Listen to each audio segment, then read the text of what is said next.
എന്റെ മോൾ എന്നോട് പറഞ്ഞു കഴിഞ്ഞ പെരുന്നാക്ക്, എന്റെ മോള് ചെറിയ കുട്ടിയാണ്, LKG പഠിക്കുന്ന കുട്ടി, ഉപ്പ ഈ എന്തോരം മൈലാഞ്ചിക്കൂട് ട്യൂബ് കിട്ടുന്ന ട്യൂബ് കൊണ്ടുവരണം.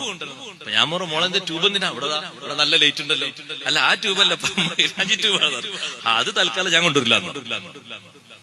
അത് എന്നില്ലത് പ്രതീക്ഷിക്കേണ്ടതില്ല. നിനക്ക് നല്ല രണ്ട് നല്ല മിഠായി കൊണ്ടുവരാം, കഴിക്കാൻ പറ്റും.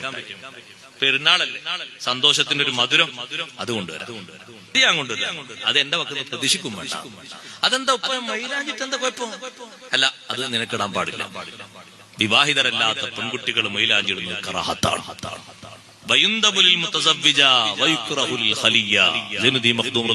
പഠിപ്പിച്ചു. വിവാഹിതർക്കത് സുന്നത്താണ്, അവിവാഹിതരായ പെണ്ണുങ്ങൾക്ക് മൈലാഞ്ചി കറാഹത്താണ്. പുരുഷന്മാർക്ക് തീരെ പാടില്ല.